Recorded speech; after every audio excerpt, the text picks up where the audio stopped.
All right, here we are, guys. The Yellhorn podcast. I'm Maddie from Chill TCG, joined with Zach Lesage. Of course, this is kind of a brand new thing, so a brand new podcast.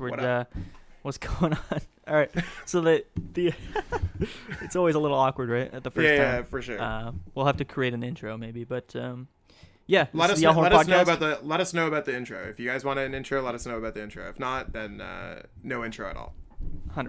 100%. Yeah. Anyway, guys, this is the Yellhorn podcast. So we're just going to be keeping it real, coming at you once a week. Hopefully, we're just going to be talking about, the Pokemon TCG competitive scene, the meta, things that are going on, and talk a little bit about ourselves too every week about, what we're going through and sort of, not that we're going through much, but you know what I mean. Just keeping it real in general. Like, we don't want to be like robotic and be like just spitting up information. I mean, we both have our own YouTubes, and I mean, we both try to bring it to the public, but this is a little bit more like I kind of look into our real selves and just like how we would talk, not just like that. And now you're watching Chill TCG, or now you're watching The Lone Brown. Like right. As much as we try to be authentic and stuff during that, this is probably going to be more of the closer, more intimate experience for both of us, I'd say. Yeah, exactly. Yeah, it's more like a personal thing, right? Just sort of getting down to the core of everything. I know that obviously, Zach, like you're a player. You're a player everybody knows, super successful player. We'll talk about that in a little bit. For people that probably don't know me as much, or people who might know me personally, they help me run the tournaments in the Discord server, or from the YouTube. I'm just a guy who's a big fan of Pokemon. Not a super successful player as Zach might be, but somebody who loves the game, somebody who makes content, every other day here about the. I mean, you're certainly more successful at making content than me. We already went over that, but it's just like you just got the chill vibes, bro. You got the chill vibes. That's what it is. My whole thing originally, especially with Chill TCG, was like, of course, it was based off of these sort of archetypes, like these prototypes that other people obviously came up with first. One person that I always try to give a lot of credit to is Hexter. Ethan, really one of the first sort of like independent, like weekly organizers. Who was putting on these tournaments every week that people enjoyed. People love to compete. In the online game especially, and also making the content, right, based off of the tournament. Something that, I just found to be really cool, right, Zach? So, like, I was like, for me personally, I was like, well, this is just something I want to do, but kind of put my own twist on it, keep it chill, just keep it friendly. And it's been great ever since. Things have been going really well. For people that don't know, you personally, Zach, how long you've been playing the game?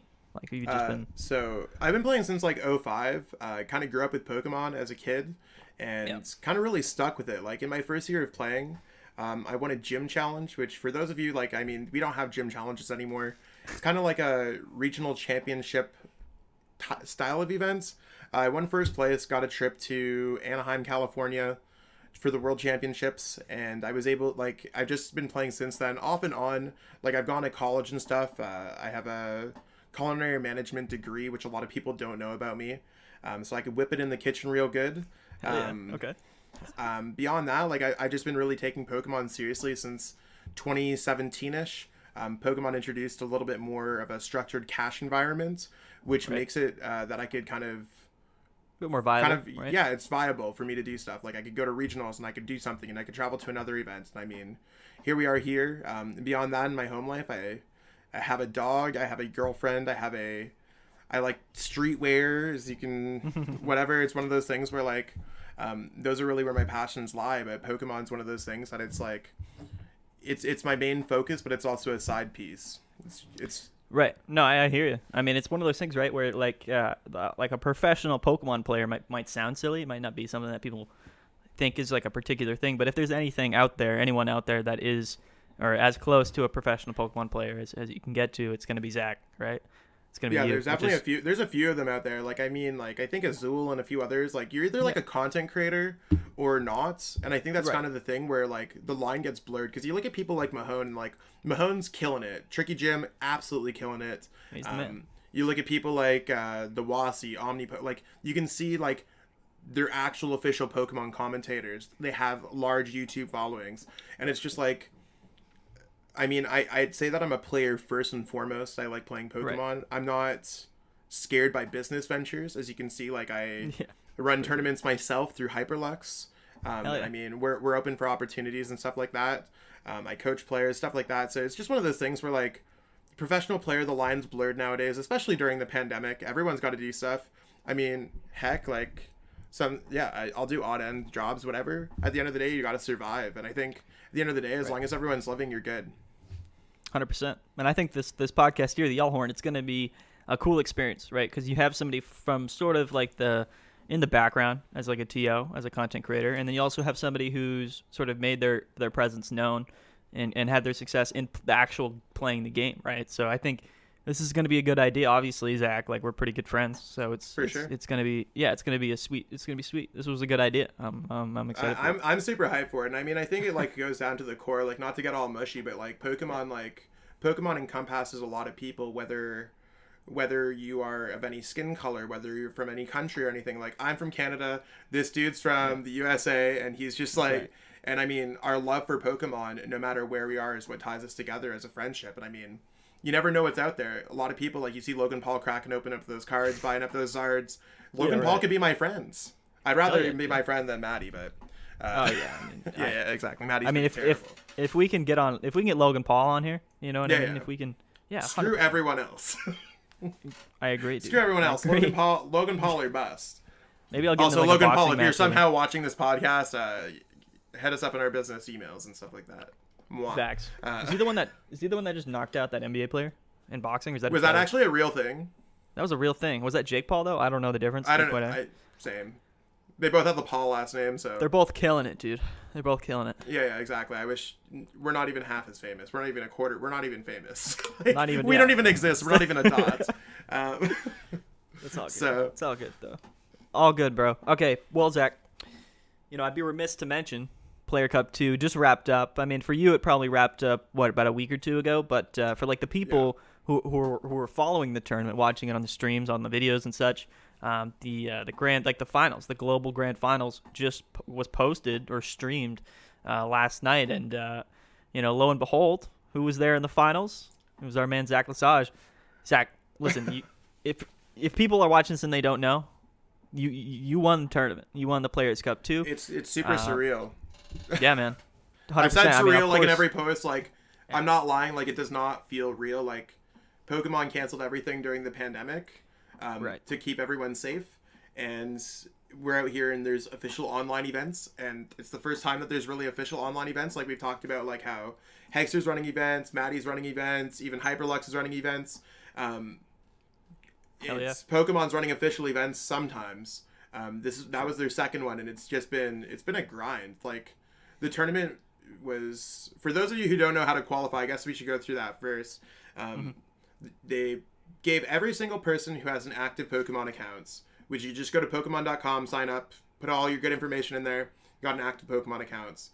They beamed 50 tournament keys into your accounts, and you had to qualify for your regions. Now, there's 4 regions: North America, Latin America, Europe, and Oceania. Oceania is only Australia, New Zealand, and the top X players and everything. North America was top 256. Most of them were, I think. Yeah, I believe so. I thought they all were, but I could be wrong. Oceania might have been top 128. Not entirely sure there. But either way, sense. I mean, you got like 1,000 players who qualified from all over the world, and they each play. And then you continuously play in a double elimination brackets until you go down to the top 4. So for me, I was able to go top 4 in North America's bracket out of the 256 players who qualified out of, I'd say, an approximate 10,000 in the world, 10,000 plus that participated. And then that broke down to the 16 global players and in another double elimination bracket. And I was able to win that, which is just kind of... It's insane to me. I had to go 15-1 to get there, which is an insane record. That's crazy. Yeah, I mean, people... 'Cause there's variance. Yeah, 100%. I mean, it's such a long tournament, and there's so many different processes behind it, and so many different players from around the world. Like, that's what's crazy about the Players Cup. And I think that's kind of what makes it so much more official. Like, other than, of course, being run by Pokemon in general, it's like... it's as long and as sort of like grindy of a tournament process as they possibly can make it, which they have to, right? If you need to weed down from that many players. Personally, I want to touch this before we go into your specifics, like in your run and stuff. I wanted to touch on did you participate in Players Cup 1 at all? Yeah, I totally did that. I ended up qualifying for that one too as well, like through top 256 in North America. I think I was top 10 going into it, and then I just like fizzled out super early. I went like 1-2 eliminated, just like not happening. I played Dragapult, got my butt handed to me. For sure. Yeah. I mean, correct me if I'm wrong. Like for Players Cup 1, I think they didn't do it where like they gave everyone the same amount of tickets for the qualifier tournaments. No. They did it based off of just like how many tickets like in general people had. Yeah. So the event tickets that you would just normally acquire through the game. Luckily, I had like 600 plus, which I was leaps and bounds ahead of someone who, to yourself, example, would be like a newer player to the game. Like for me, I've had my account since 2011, never play in events, just log in, collect the bonus every single day. It's kind of just like if there was a contest in real life and someone's like, it's like comparing homeless people to like the multimillionaires. Like luckily for me, I was a multimillionaire that day. But I mean, there was a lot of people that I know that are just like, oh, I signed up in a different account, or I did this or whatever. Like the system was unfair for that. When the Players Cup 2 largely fixed that, they made it like different. Smash those out of there. Like the tournament was a little bit more it was for everyone. Legitimate. It was more for everyone. More players could participate, which made it everyone was on an equal footing, basically. For sure. Yeah. I forgot to ask you. Did you play in either one of those either, or? So like for Players Cup 2, I mean, I'm not like a super competitive player. I enjoy playing. For me, like I did, so like Players Cup 1, I didn't have I didn't have the tickets to like qualify. I was like, and I was kind of mad about it at the time. Yeah. You know, I was like, well, like I don't have like all these tickets like all these other people do to qualify for Players Cup 2. This was a while ago, I think, when the qualifiers actually opened up. And at the time I was super like heavy and just bent on playing this it's like the Welder Aurora box with all the different V Pokemon in it. And I loved that deck. I thought it was awesome. So I played it in all of my like qualifiers, right? All the qualifier tournaments. Ended up getting bodied by like E-Turn and ADP like every tournament. I didn't do terribly. Like I think I ended up like just below like that threshold of like 256 people.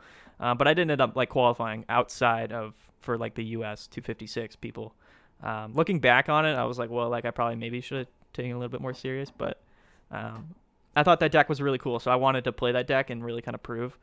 But I'm not that great of a player, so yeah. I mean, it's one of those things when you're grinding through those qualifiers. I mean, we've had a Players Cup 1, we've had a Players Cup 2. There's possibly going to be a Players Cup 3. I have no information on that at all. Like, I'm just purely guesstimating at this point. Yeah. Like, it's not like I got anything, whatever, to go from that. But it's one of those things, like, if you're ever in a thing to kind of qualify like that, I think it's a lot better to go for just, like, playing in short bursts and keeping your mental energy super high. Because I totally know what it's like to fall in love with a deck. Like I even like there was times where I was like, oh, I really like Alcremie VMAX, and I wasted so many tickets on those. Like legitimately, my run that took me to qualifying for this, I played Alcremie VMAX, and I'm like, cool, I can be Eternatus, but nothing else. And I mean, I just got bopped by ADP every single time, and like that's where a lot of my failure came early. So I mean, just as a message for anyone, if you're trying to qualify in the future, playing some of the better decks or decks that counter the better decks, certainly a good strategy. It might be a good idea. Yeah. If you go on a losing streak, do not continue to play. You are going to be very upset, and you're going to make mistakes, and you're going to continuously fall down this rabbit hole that will lead to failure. For sure. I know when I played in all those regional, like all those qualifiers, I keep saying regional, but all those qualifier tournaments. In the game, like I played 80. It was like ADP, like every tournament. And I was like, which ADP am I going to run into now? Is it going to be Persian GX? Is it going to be Clay? Is it going to be Hammers? Like, what is it going to be? But it was always ADP. And for me personally, I was like, I don't know why I don't just play like Welder Mewtwo or like something that just actually does well against ADP. Sure. Because that, it would just be a smart meta call. And I feel like just off of the meta call alone, you'll have a better chance. But next one, and I'm sure they'll do a next one. I'm sure there'll be a Players Cup 3 or something similar at least. I know they're doing the Team Challenge stuff now, but I think eventually they'll probably do another Players Cup. I mean, but at the same time, like hopefully things kind of get back on their feet for like real life events before that. Of course, we're all hoping for that. But like if it comes down to it, I think they will do another Players Cup 3. And I want to take it a bit more seriously, right? I want to really try to do well. I'll definitely help you, my friend. Hell yeah! I mean that's the benefit, right, of having the friends who know how to play the game for sure. But I want to touch on specifically what the streams that we saw the past few days. I think you were playing PikaRom, right? At least in the yeah, in the finals there. So like, let me ask too. So for every like section of the tournament, were you able to change decks? So like for the North America section, and then into the globals, like were you able to change the deck that you were playing?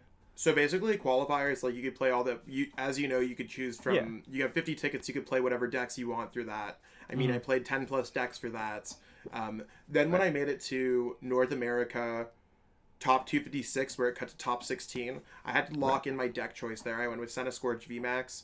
I thought it was a really good call with Luke Metal and all that in the Darkness of Blaze format. That was like a while ago. It's a good deck still, but I mean, it's still a good deck, but I mean, it's one of those things like then it was like super hot, and I think it was the correct meta call going into that event.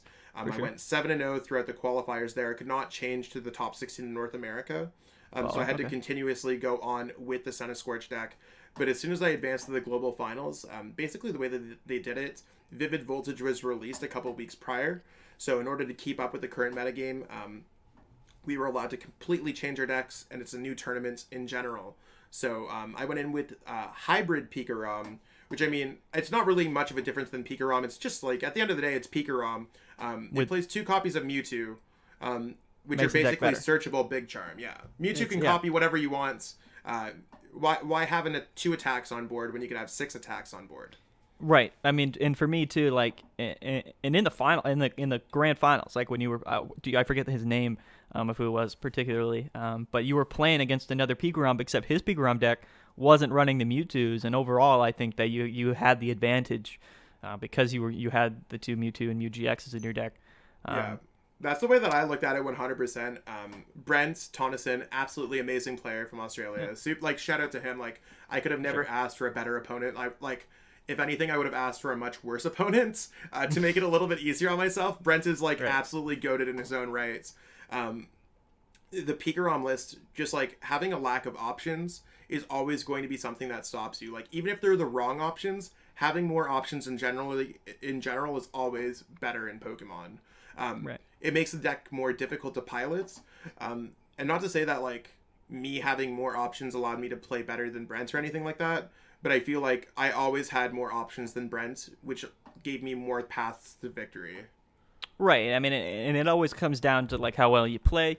The deck isn't going to be the reason that you win, right? But it becomes sort of like, it's like, it's like if you're in like a race, right? You want to pick a car that not only is a good car, right? If you're in like a car race, but you want to pick a car that you're comfortable with, and inevitably it'll come down to the drivers, like the racers, but the cars are just as important, right? So. I think when you were choosing your car, your deck, I think you made a really good decision with it. Yeah, we turboed that car for 100%. Even the horn was going like beep beep beep beep beep instead of the normal like honk. 100%. That deck was that deck was tricked out, and I could only celebrate that success with like my testing group of Danny Altavilla, Gabriel Smart, Ahmed Ali, Caleb Rogerson. I mean, group of, if we could say, super players within the online era of the game and the modern era of the game. I couldn't have asked for anyone better to really help me get to that certain list. We've been playing it online for a few things and modified it a little bit, but there's so many cool things in that deck, and just check it out. It's on my Twitter, it's on my YouTube, it's on everything. I mean, if there's anything, DM me if you need any more info. Yeah. Right. Yeah, definitely go check out the video. You just made a video about the list on your YouTube, the Lone Blound. Definitely, it's if I'm a player right now, I'm clicking that video, right? If I'm looking to go into some of these online tournaments like that, I'm clicking that video 100%. And you had success. Your opponent in grand finals had success with PikaRom. No matter what variant you're playing, whether it's even just Mewtwo Lightning, people are calling it now. That sort of whole, umbrella of archetypes that include PikaRom and that whole toolkit. I mean, it's dominating the game right now, Zach. PikaRom's like insane right now. Like even if you look at like to the players that played in the Players Cup, like in the global finals, 5 ADPs, 5 PikaRoms, and then, or maybe it was 6 and 6. Like there was literally only like 4 decks played, and more than half was PikaRom. For sure. I want to cover that right now. Personally, I said it to you before the podcast. I feel like PikaRom is the new ADP. It's got hammers. It's got damage spread. It's got like bench attacking. It's got great energy acceleration.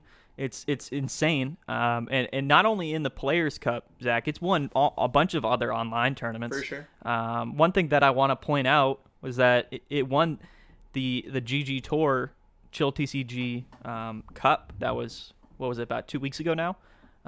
But it was won by Mike Fouché. And Magnachu, also busted player. Like, also one of those busted, longtime players that just, like, knows exactly, like, has a dedicated testing group, decided that PikaRom was the best deck, played PikaRom to much success. And he was right. And then, correct. And I mean, it's one of those decks where even if PikaRom might not always be the best choice for every event, it's one of those things where PikaRom is always an option. Kind of like ADP. It's always an option. Like, it's like when you're ordering takeout on, like, Uber Eats or something like that, and you're like, I don't know how I feel about pizza tonight. Pizza's always an option on the table. You might be like, it's not this newest Thai spot. That sounds kind of hot. Pizza's always, like, the default option. If everything else is closed, Domino's is always open. PikaRom is always open. Exactly, and I think that for a lot of people that was ADP for the past 6 months or so, and now I really feel like PikaRom is taking that spot. And that tournament, the GG Tour Chill TCG Cup, that tournament had 400 people in it, and you know, look what ended up coming in for the win was PikaRom, and I believe Mike Fouché was running the Mewtwo's in his list. Yeah, I think Mike ran one one Mewtwo, one Big Charm, I think. Yeah.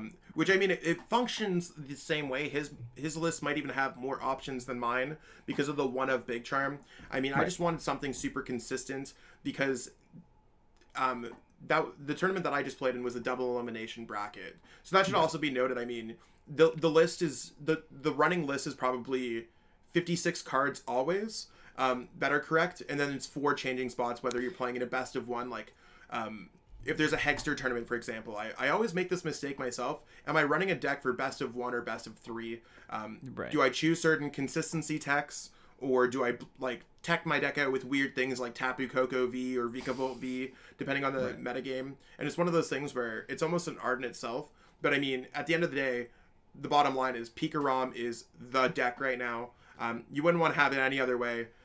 I mean, ADP is cool. I mean, if you're a newer player to the game, and if you're listening to this podcast and you're like, yo, you want to know what? I want to be able to steal some wins against players like myself, or if you just want to body Maddie because he totally sucks at Pokemon. Yeah, facts. No, you're right, though. You just you play ADP because ADP can win in 3 turns. I lost one time in the entire Players Cup. The deck was ADP. I have a favorable matchup against ADP, got bodied by ADP. If ADP is if they're getting the hands that they need, if they're drawing the cards that they need, it's one of those things where the deck can't be stopped if it's in that position, right? So if it gets that starting hand for that turn 1 GX, it gets that hand right for hits a few hammers, whatever it might be, like you're completely at a disadvantage. I think ADP's that deck right now where if you do get lucky and if it hits all of the bases right, then you're screwed, right? I think at its peak, it's the best deck. But in terms of sort of overall consistency, I think that PikaRom kind of takes the cake with it. Yeah, ADP is kind of like a randomizer. Like, the deck is so good, in contention for one of the greatest decks of all time, similar like PikaRom. Yeah. But reasonably, it's one of those things like PikaRom does it more often. PikaRom's like it's tried and true more often. Right. PikaRom has a much larger win rate than ADP. However, it does have a higher skill gap than ADP. ADP is really like, it rewards you for sequencing properly, and every deck will do that. PikaRom really rewards you from finding unique win conditions with your prize cards and there's a lot of math involved. Like, when I was playing in the Players Cup, I'm totally had pages on my desk of just writing down notes and doing math and stuff. Like, whenever I could do anything, PikaRom is I was trying to find unique win conditions, where ADP is boss game. Yeah, exactly. It's let me get the GX attack off. Let me gust up the 2 prizers, right? The Dedenes, the Crobats. And let me get the win, and that's the win condition for ADP. So if you do that consistently, if you find the best path to do that, then you're good, right? But PikaRom has sort of another level of nuance where not only do you have to find the best path, but you have to figure out what the best path is, right, to find. Sure. And it has another layer with it for sure. Another thing too, I want to mention, ADP is incredible, right? But the thing is, it's based around 2 incredible cards that work together incredibly well. ADP and Zacian are 2 great cards, but when you put them together, it's like peanut butter and jelly. You know what I mean? Those two things are great. It's known, right? It's not unique. Yeah, like those two cards are incredible. With PikaRom, like there's a ton of different things involved in the deck, but like you could take out one of these cards, but like overall, I think that the deck itself is it's a better. To me personally, I feel like PikaRom is a better deck, or like ADP and Zacian is a better like combo. Like that's what I'm saying. Yeah, no, I think that makes a lot of sense. Like ADP Zacian is more natural than PikaRom, whereas PikaRom, like we could drop a busted lightning Pokemon, as we've seen. Like Bolton V is really just like breathing life into this deck right now. Yes, and Bolton agree. V is a new card. Like Bolton V might be the best V Pokemon in all of it. Like Zacian is insane, and it will probably win more. Bolton V Electrify is like literally one of the top, like maybe the best attack in the game right now. Like I can't even think of a better thing that I want to be doing on turn one beyond my opponent disconnecting, just like on PTCGO, right? Like it's actually so good. I agree, like, dude. We could see in the new set come out, and we could see a new lightning Pokemon, colorless Pokemon, maybe even a psychic Pokemon, and it's just PikaRom always has options, and it's always like it's accepting new positions all the time. ADP just like, I don't even think it's changing anymore. It like added in a Leon, and Leon's just like sometimes okay. It's decent. Like if you just happen to have like that one Leon in hand or whatever, and then you can finish some KOs on some like tag teams or whatever. Hit for 290. Yeah, I mean, how many Boltons were you playing in your list for Players Club? I only played the two. So basically, while I was playing at the tournament, because like a lot of what everyone saw was pre-recorded. So right. I made my deck choice a while ago, and I've been playing through this tournament a while ago. Which makes it even more impressive that it wasn't, because right now we've seen it all winning all these online events, so people are like, yeah, it makes sense, PikaRom's winning, but this was something you chose weeks ago. I mean, yeah, I'd say it's a week or two ago. It's honestly like my whole life's kind of a blur right now. I'm getting like thousands of like DMs, notifications, and I'm trying to keep up on it. Love all the everything, but it's one of those things where like had I changed it, I might have gone in with the biggest thing that I regret, I guess, is the best way to kind of segment into this is playing Vikavolt V. Vikavolt V felt like the low hanging fruits. I thought it might have given me a chance against Decigoons, and it might have improved my Blacephalon matchup. I actually played against Blacephalon. It did nothing at all. It sucks. Like the card's just not valid right now. For me, I feel like, and you mentioned earlier like Tapu Koko V. To me, I feel like Tapu Koko V's busted. Obviously, you'd prefer to play things like Bolton. That's a better overall card. Sure. But for me, like for the pivot alone, I feel like Tapu Koko V's a great card, and hitting for 200 for 3 is not bad at all. Like that knocks out a Bolton. Like that's like a big big reason. It knocks out Boltons, and that's a very good reason to play that card. I love Tapu Koko V, man. I think it's a great card. I think any card with free retreat and you can hit 200 for 3 energy, especially in a deck like PikaRom that can accelerate really well. I think it's a good and moves energies around. Like you could power it up in like a single like blow from like easy. Being in board, no energy. Tapu Koko V, Tapu Koko Prism, attach for turn, energy switch, 200 knockout, and then like you're like, now what's next, right? It just gives you another like element to the deck where I feel like Vikavolt, the 50 damage is just like you're hoping your opponent's just getting nothing, and I mean we already do enough of that with Tandem Shock, so it's kind of repetitive in the deck. Right, and I think like the pivots are important. Like you're running the quick balls, right? But most things in that deck with Air Balloon are gonna have like a free retreat, which is important for that deck for sure. People are running 1 or 2 Air Balloons in all those decks. Yeah. Tapu Koko V just kind of, it makes that like that how, aspect more consistent. Like I say, Mewtwo's a searchable big charm because it has more HP than PikaRom and it has more HP than Raichu. Right. Tapu and Koko retreat cost of 2.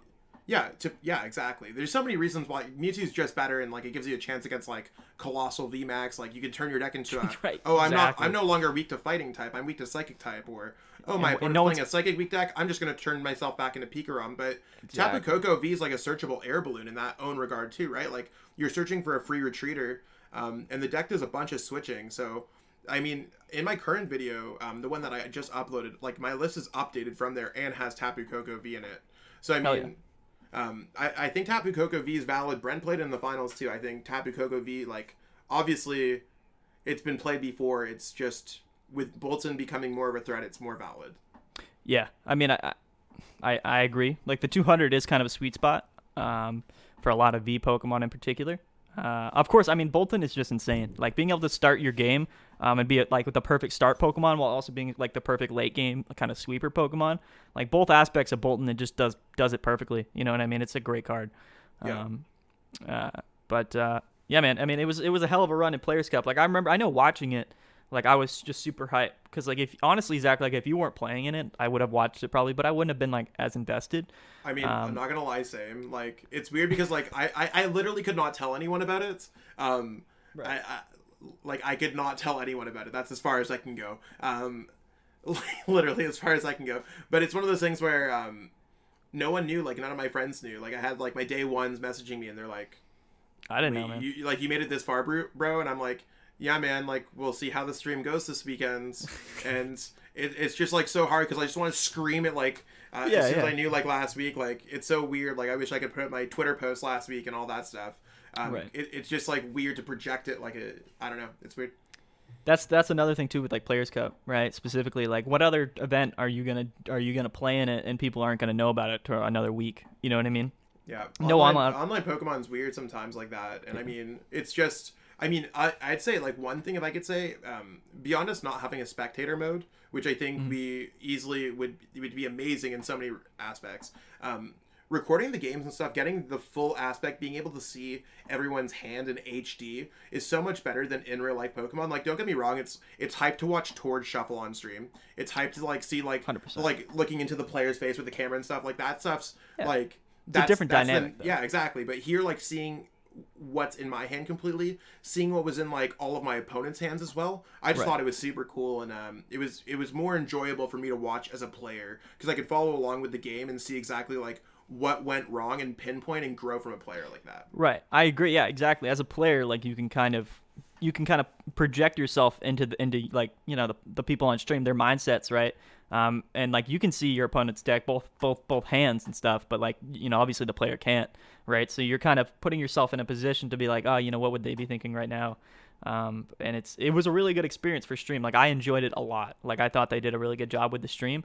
Of course, you know, people commentating, Omnipoke and PTCG Radio, the Wazi, like they did a great job. Like it was done really well. Also while we're there too, like Jeremy Jallin and Trainer Chip, like also Chip, like two players who are very good at this game, both commentating. I mean, I like coming from a player's perspective where you see like I'd say the other ones are more content creator focused, similar to yourself. They're not new to the game at all. They have their own accomplishments, but Trainer Chip and those players, Jeremy Jallin, both know exactly what they're doing in game. Very experienced players, and I like the dynamic duo of having content creation, living, breathing Pokemon with player content creation, living, breathing Pokemon kind of mixes there. I think Pokemon did a great job choosing their casters. For sure, yeah, I agree completely. Maybe they'll listen, Dan. We do this podcast enough. Maybe they'll bring us on. Yeah, I don't think they're bringing me on. I don't think they're going to bring me on. We'll see, man.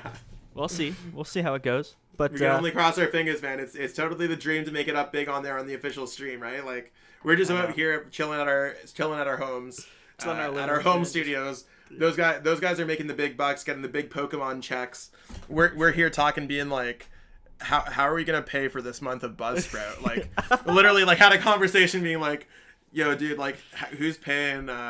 Do you guys can your card take the $12? I'm not sure, man. I'm not sure.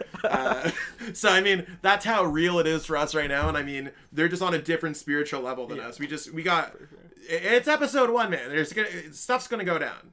Yeah, it'll go down. I mean, again, if you're watching this, big shout out to you. You know what I mean? If you enjoy it, let us know. But Zach, speaking of online tournaments, we had a couple actual really cool like independent online tournaments this past week. Can you start? Yeah, I know. Yeah. Okay. Cool. So we had of course the Hyperlux online regional style event, $1,000 prize pool, super cool. Of course, I think Hexter's right. Hexter was the TO assigned to that specific tournament. Definitely one of the cooler tournaments that we've had in recent history. That one was you want to talk crazy. about? Yeah. So let's talk about the meta a little bit for that. So again, was it dominated again by ADP? Was that sort of the meta share primarily? Or I mean, so looking here on Limitless, which also like, I mean, I could give a shout out to every single person, but like Limitless again, like the play.limitlesstcg.com website, great platform, insane. Like just being able to look at this data as a player is, I was able to look at so many of these events going to the Players Cup, and just like looking at this data allowed me to like progress my list to the level that allowed me to win a tournament. I'm not trying to say like Limitless allowed me to win the Players Cup, but it definitely was like one of my like biggest aids going into there, and I really appreciate it. So I mean, jumping back into it, because I mean I could ramble on forever. Limitless is great. Yeah, that's busted. legit. Yeah, it's awesome. Robin is a god, and all the other people involved with it are just like godly. They're like the angels. Limitless is just like, dude, he feels like an angel. Like when I break my tournament on Limitless because I suck at using the platform, and then he swoops in and just goes in and fixes also it all. Also a world champion. We've literally like view Limitless as just like such like a crutch in the Pokemon community, and it's just so necessary, and they've made our lives amazing. Robin's like incredibly gifted at this game at a level that even likely surpasses mine. Like Robin is insane. He needs more credit. Pokemon. Yeah, I agree. Yeah. Anyways, ADP dominating the boards, 22 of them. PikaRom coming in second, like with 17 decks. And then there's 12 Luke Metal. Luke Metal kind of was on the rise for this event. And then Blacephalon rounds off our top 4 decks. Those were really like the bulk of the tournament. Everything kind of trails down after that. So I mean, ADP is one of those things where it's usually the number 1 played deck. A lot of the tournaments nowadays, we might see PikaRom, especially after my win, We'll get into that. Yeah. I think PikaRom's going to pop up a little bit more. But Luke Metal, I think the metagame's kind of like a triangle if you're new to Pokemon or anything like that, or if you're trying to figure out like how's it going. As soon as one deck does well here, another deck has to try to overcome it that's coming from here. And it's just like a gigantic, like it's like a food cycle, like a something like that. It's like a yeah. No, I know what you mean. I know what you're saying. I don't know if food cycle's the right word. Well, I mean, it's a cycle. It's a cycle. Cycle. It's a circle. It's a triangle. It's a something. It exists. It's some sort of polygon. But anyway, yeah, for sure. I mean, that tournament was sweet. You had about 200 players in it. Nice prize pool. And who ended up winning it? Was it? So we got Kevin Kruger with of all decks, sure. Desigoons. I know you and I both cover content. So if anyone's like budget conscious, Desigoons literally just won $1,000 tournaments. Yeah, it won about I think it won Chill Series 11, right? That was straight Decidueye. I won Chill Series 11 last week. 170 players. Cacwim, right? Cacwim, man, just straight Desi, just like nobody prepped for it. It's one of those things where like, you know, if your opponent isn't prepared, you're gonna body them, and that's just what happens. Like, so PikaRom currently has 0 outs to beating that deck. PikaRom, like we literally just talked how PikaRom's goated. PikaRom cannot beat Decidueye. PikaRom. I mean, I'd say it could beat Obstagoon because you could get away from Obstruct. Yeah. You can't beat Decidueye. Decidueye is just like, hey, we exist. There's no good lightning counter really, unless you like absolutely like I'll put it like this: you could ruin your PikaRom deck to beat Decidueye. But with the limited amount of Decidueyes that were played at this tournament, it's not worth it. Like, I don't even know how many Decidueyes were even played at this tournament. That's a good metric, I guess. 2?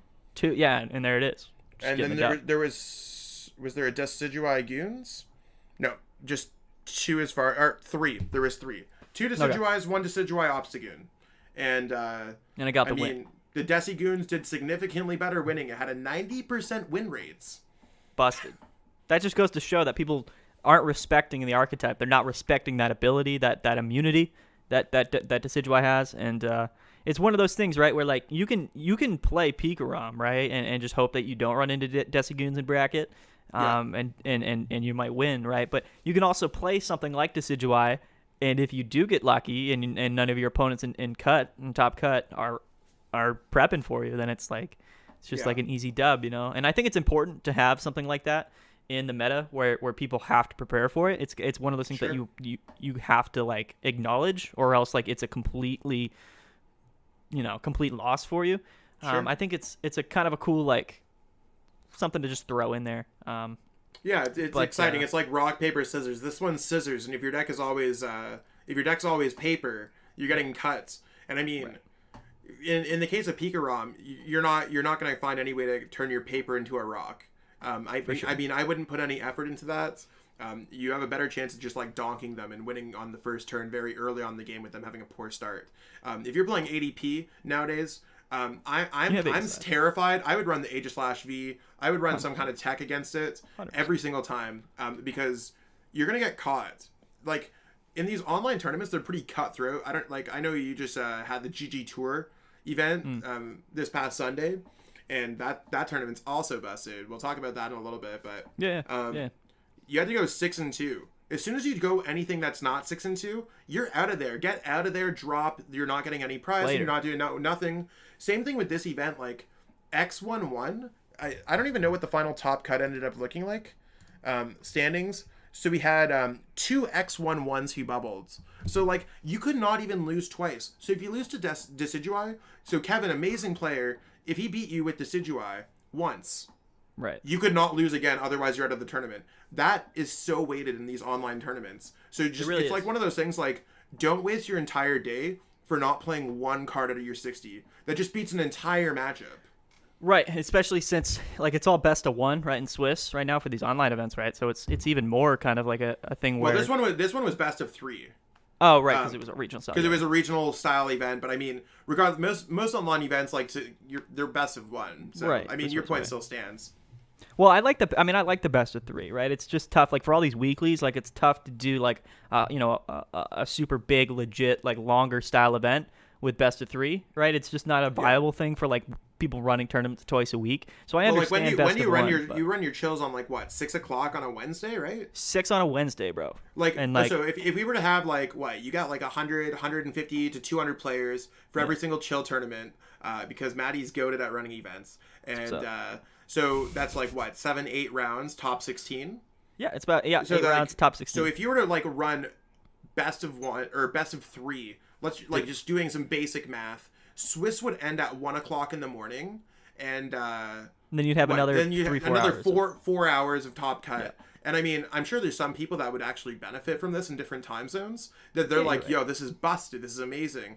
I feel like Maddie would feel like he's experiencing some of the darker days. Like I definitely hit up the clubs, and I woke up at like some random couch, and I'm like, whoa, that'd be the same time we'd be finishing the tournaments at 5 o'clock when I'm trying to head to the McDonald's, get that McGriddle in the morning. Like, it's not happening. Like, even right now at best of 1, the tournaments are ending at like 1 o'clock, 2 o'clock in the morning. Yeah. Like, and like organizers do this stuff for free for the most part. Like, it's literally out of the goodness, out of their own heart for the community. So I mean, best of 1 on a weekday, 100%. I wish it was like best of half. At the same time, half would be busted. Yeah, and at the same time, like if the prize pool is $1,000 and you do have all Sunday or all Saturday to run it, I highly suggest that you do best of 3, because overall it's a better format to figure out who the best players are, make it more fair for the players, make it more legit as a tournament structure. So again, as it's tough to do that twice a week, if you're doing it, if it's a special event like this Hyperlux one was, then you for sure want to do best of 3, and I definitely follow sort of the more traditional tournament structure, right, of a Pokemon tournament, like a regional or a an ICC or whatever it might be. But to your point, so Decigoon's got that win, meta dominated by ADP, at least for this Hyperlux event, right? If we take a look, we'll just segue right into the smaller, kind of the after party tournament that I would like to. I don't think it was an after party tournament. You guys got a lot of players for that one. Like we did. We did, like, but it was 100% was a big tournament. Like we can all be like, you guys got double the amount of players that we got. We had 103. You guys had 196. I mean, it goes from paid to non-paid, but I mean, at the end of the day, like 196 players. That's a hell of a ride. Like that's a lot of players. We had 1/4 the prize pool though. So, however you want to look at it. Anyway, though, on Sunday we ran the GG Tour Chill TCG Showdown. And this tournament actually looked a bit different, for sure, in terms of the meta and the results. So I wanted to just go ahead and cover it. And what Zach said about the meta with the Hyperlux event, mainly the most played deck, of course, was ADP, and that's super common for all these online events. It's just in general one of the most played decks. Zach, the last 2 Chill TCG tournaments, the most played deck has been PikaRom, and by a pretty wide margin, actually. For the GG Tour this past Sunday, we had 34 PikaRom at 17% meta share, and that's we had 27. So big. Yeah, and we had 27 ADP for 13% meta share. So actually quite a bit of a difference there. I mean, and then the next up was Scorch at 21. Luke Metal at 20 actually took a bit of a rise. Okay. And then 15 Blounce, 15 Eternatus VMAX. Now, can you guess, 8? after that big 6, right, the 6 most played decks, can you guess the next one that was on the list? I literally felt like I almost leaked there big time. I almost coughed that out. I'm glad that, like, I'm just like, what the heck? Like, what? Yeah. Can you see that? So it was Flygon. Flygon. Flygon GX. And this is another thing to mention too. So, with all the content creators out there, all the streamers and stuff, these guys will post creative decks that are kind of newer, decks that are cool to play, right? They're fun, but they're not exactly meta decks, right? They're not super impressive decks. But when somebody makes a video on it, or it becomes sort of like a new meme in the community, you see that a lot more people are playing it in these online events. We had 8 people play Flagon in our tournament.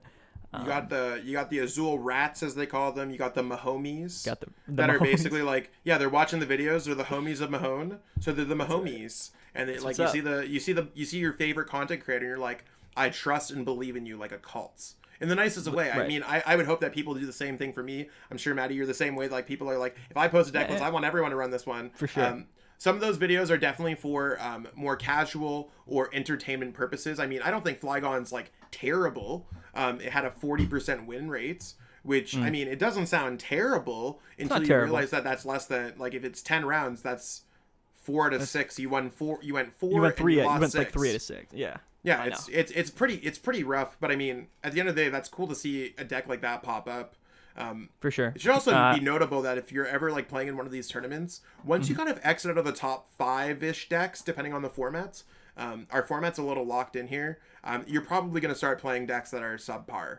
And that's like, especially like, again, like, I know, like, I always try to look at it from a competitive player perspective, but I also want to be able, like, to help some of the players who are looking to grow along the way. And it's just like, I think players who are looking to grow, they should just be like, yo, we should be playing decks in the top 5. Like, that's a good rule of thumb. I agree, and things like Decidueye Goons weren't in the top 5. Again, that could be still a viable option. Sure. For sure. I don't think everyone, like, I don't think it should be 35 people playing Desi Goons. I don't think that's healthy. But, if you have 5 to 10 people playing in this 200-player tournament, I think that's okay. I think that's a good sort of factor there. 10 people playing Flagon, I don't know about that. But if you had fun playing it, then that's all that matters, right? Yeah, exactly. Not the tournaments. Yeah. Not all of them have to be super competitive either, right? Like, as long as you're having fun playing Pokemon and you're enjoying yourself, welcome to our community. That's what's up, man. That's what Chill TCG is all about. I mean, it's different. Like, if we have, thousands of dollars on the prize, in the prizing on the line, then I understand, right? But for just some of these weekly events that are just free, there's nothing on the line, then just play whatever you want, man. That's what it's all about, for sure. But Zach, after Flagon, we had Desi Goons. That's 7. Colossal, 6 people playing Colossal. And then, those sort of the Mewtwo variants really dipped off this tournament. We had 5 Welder Mewtwo's. We had 3 Psychic Mewtwo's, 2 Mewtwo water with Frostmoth, and then we only had 2 Lightning. Is really weird. Like, very big. That deck went from being like Tord played it, Pedro played it, and then it went like high up and then just like crashed and burned as everyone found that PikaRom is literally just like the more consistent, better version. Like, sometimes like new decks will catch people off by surprise, and this is one of those things where like we've all discovered Lightning Mewtwo. The options are not worth it. Crushing Hammers are busted. It's like if you play PikaRom without Crushing Hammers, I feel like your chances of winning some matches are just rough, because the whole goal about PikaRom nowadays is just, do you have more energies in play than your opponent? Yes or no? So, I mean, I think that's kind of where it's come from. Like, as decks become more toxic and oppressive, which I think PikaRom and Zacian ADP have got to that point where they're just so dominant in the formats. Sure. They're going to kill people off on the food chain, and Mewtwo's dying. ADP's the same way, dude. Like, if you're playing an ADP mirror and one of them's got hammers and one of them doesn't, like, which one do you think's going to win, realistically? Yeah, you know what I mean? Exactly. It's going to be the one who hammered 2 water energies off, and now the other guy can't altered creation. Like, that's... It's like bringing a knife to a water gun fight. Crushing Hammer is literally like, okay, we're good. Yeah, right. I mean, again, you might flip all tails, right? That's fine, but like if you flip 2 heads, which you will most of the time at least, you're at such an advantage, and that's a whole nother topic. Maybe we'll just go in it on hammers next week on the podcast. We'll let us know what you want to hear next week, guys, in the comment. For sure. One thing, though, that I do want to mention before we just sort of get into the results of this tournament, only 1 Orbeetle, Zach. Absolutely criminal. Rip the Orbeetle. Everyone literally pour out some of your drink. Listen, man, Orbeetle VMAX, that's my homie right there. I mean, okay? if you're into saucers in the sky and UFOs and bugs, giant ladybugs.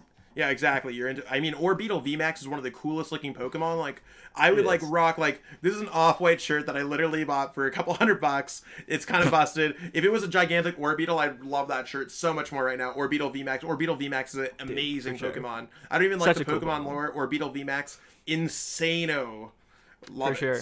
I think the card is a super cool design too. I'm not gonna go super into Orbeetle, but I want people to know that card is sweet. I think it's a good card. It doesn't have a great toolkit right now.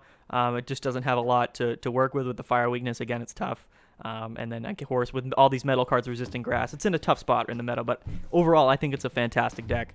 Absolutely phenomenal deck. Like, my quick thoughts on Orbeetle are like, I think Orbeetle looks really cool. Orbeetle was definitely like one of those cards that I was peeping at as soon as like I thought it was going to be like a lot better until I realized that like my brain is not evolved to the format of what we're in. And when you have Pokemon like when Pokemon have like 200 plus HP, Orbeetle just takes forever. Like, even if you have 3 Orbeetles in play, doing 10 damage to all of your opponent's Pokemon every single turn of the game, and you're able to do the Bird Keeper, Switch, all that good stuff, you're never knocking anything out important. You'll knock out Boltund after 7 turns, and your opponent would have won 4 turns ago.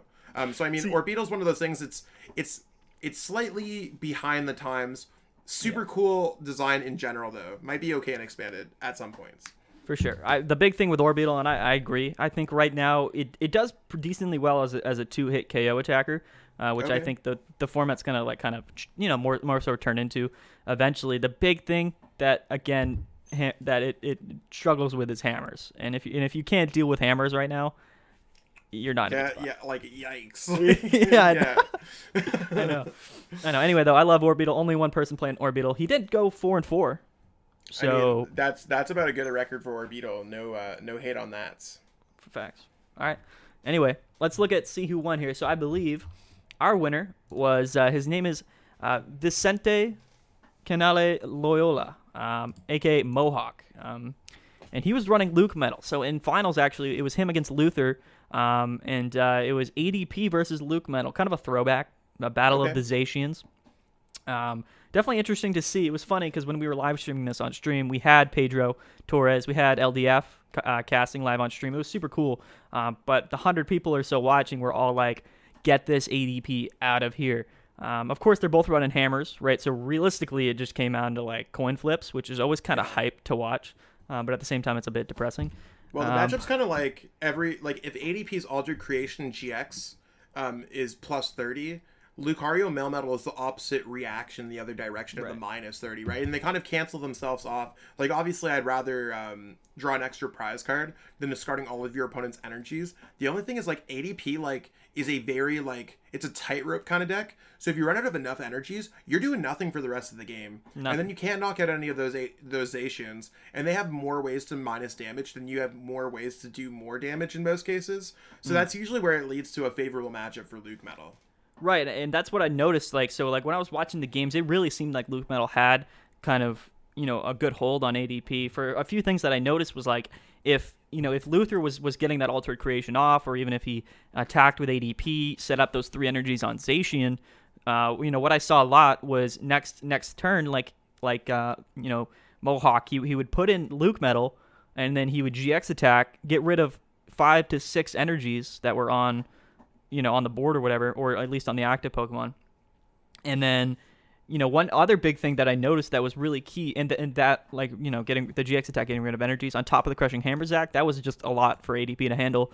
But another thing was that, Luke Metal's Zacian, right, which was an important attackers, was always one-hit KOing the ADP Zacians. It hits for 230. Yeah. Zacian's got 220 HP. But after the Luke Metal, like, the ADP Zacians weren't able to KO the Luke Metal Zacians because not only did they have metal goggles. It's just kind of turning the tide back into your favor with the damage reduction, kind of like whatever. So, I mean, that's usually where the matchup plays out. I mean, it can go either way because ADP, like I said, it's kind of like can pop off. And it wouldn't have been that surprising to see ADP win. Like, ADP's bad matchups are literally like, okay, ADP could still always win. Like, that's one thing that's inviting about the deck. But I mean, Luke Metal does hold a pretty good matchup, and that's what keeps kind of ADP in check to some degree. Is just like most decks in the format have evolved to hate ADP down, and ADP still exists. That proves how strong ADP is. But it's one of those things where most decks are just there to hate on ADP. For sure. But to that same effect, we did have 2 PikaRoms in top 8. We had a couple Centiskorch. Centiskorch actually had a pretty big outing, 3 of them in top 8. So it was a pretty good tournament. Overall, the meta was kind of cool. We had like a Rillaboom Roweg at number 6 in the tournament, right? Which is always cool to see. No Decigoons, no Control or anything like that. Made it too far. Which I guess makes the finals a little bit more interesting. But yeah, man, those were the 2 big tournaments for this past week. So definitely a pretty good week for Pokemon, I would say, between the Hyperlux and the GG Tour tournaments. It was definitely a really good weekend for sure. Yeah, you usually don't get 2 major events per weekend, and luckily, right. both parties could coordinate to make sure that the events weren't overlapping or anything. Because that's a whole other thing. Like, seems like there's like 5 events per day nowadays. Oh, I know. And like new organizers pop up I'm literally watching events that have popped up since overnight, like Funny Bunny and the Dice Town and the Il Covo de Weavile, like things that I've just never heard of. Like, and no disrespect to those organizers. Shout out to Funny Bunny, dude. Everyone could have a slice of the Pokemon organizer pie, but I mean, at the end of the day, I honestly don't see where the growth comes when we start like cannibalizing each other's events, when we're all doing the same, send 2 packs to X, the same prize pool. Come up with something unique. I'd like to play, like, for me, I'm the type of person, if someone's like, Zach, drop $500 on the table, you're playing in a $100,000 Pokemon tournament. I'm about that. Someone run that. That would be nuts. That would be absolutely if someone's nuts. like drop 10 packs into the pool, at least make it some number other than 2. Other than 1 or 2. Yeah.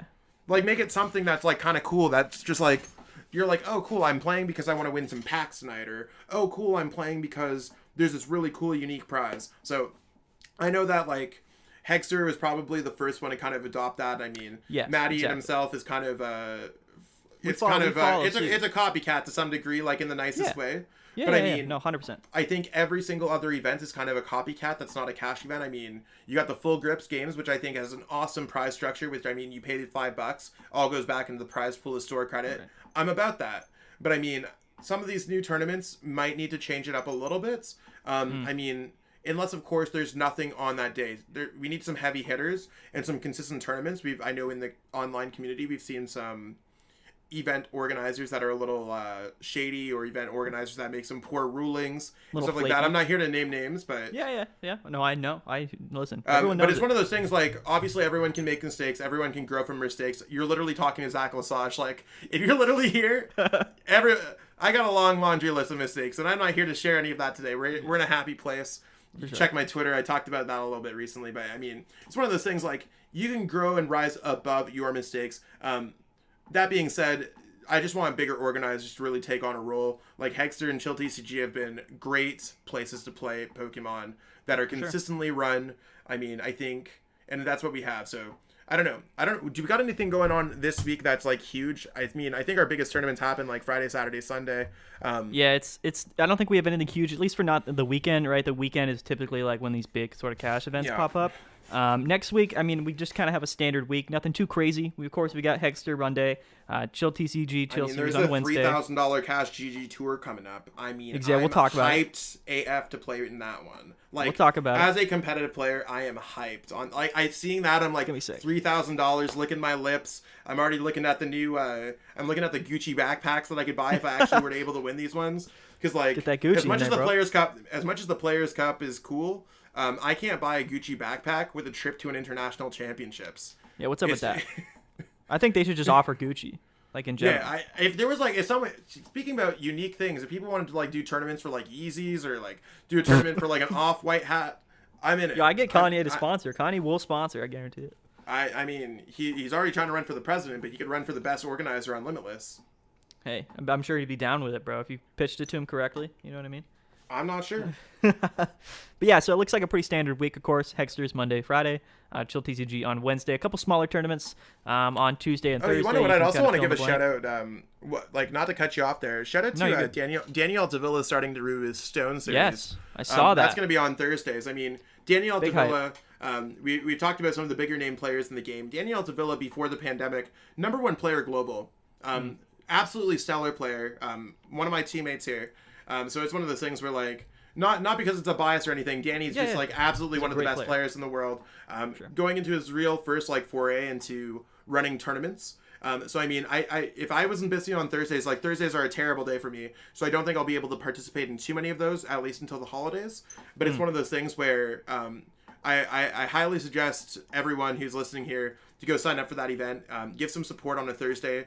There's not really any big events going on a Thursday. None. Or anything like that. So I mean, I think playing in the Stone series just under the big name sounds so good. For sure, dude. I mean, again, like it's always nice to have one of those nice, well-run, consistent weekly tournaments at any given day. Of course, we have Monday, Wednesday, Friday really settled, but the Tuesday, Thursday slots are kind of wide open and kind of spread throughout, right? So I definitely suggest it, right? Anybody who plays Wednesday in the Chill series, the next day, definitely go play in the Stone on Thursday. Or even if you're like, you want to know what, like sometimes like you're like, oh my god, even like Maddie and I were going to record the other day, and Maddie's like, you want to know what, I've literally been running tournaments all day, I'm going to go hang out with my wife. That's totally cool. That stuff actually happened. But it's one of those things like, if you have something going on Wednesday, participate on a Thursday. Right, exactly. Or if you're like, you want to know what, I'm sorry, I had to pick up my car from the body mechanic shop on a Thursday, play on the Wednesday. Like, play in the big events, support the organizers. Whatever day that you can. Whatever day of the week that you can. Because at the end of the day, I'd say Hegster is friends with Chill TCG, and Chill TCG is friends with Dax PTCG. I mean, at the end of the day, we all play nice with each other. All homies. And we just want to see each other succeed. That's not to say we don't want to see like the other tournaments succeed. Like, I mean, there's a lot of really cool events like Krolo's events and stuff like that. I wanted to shout out one person's too, just not to cut you off either, but like you were talking about sort of like doing something new. Tablemon has that Sword and Shield On, special format tournament that he started up, which people might have their issues with like that. I'm not saying that Sword and Shield On is a better format. I've heard definitely there's some issues with that event. Hopefully they're able to move on from those. But it's a cool idea, and if you're interested, why not? Yeah, you want to know what? If you want to peek into the future of what Pokemon's going to look like in a hopefully post-pandemic worlds, Tablemon's kind of doing it right now, right? We don't even know if there's going to be bans. We don't know what cards are going to dictate the format.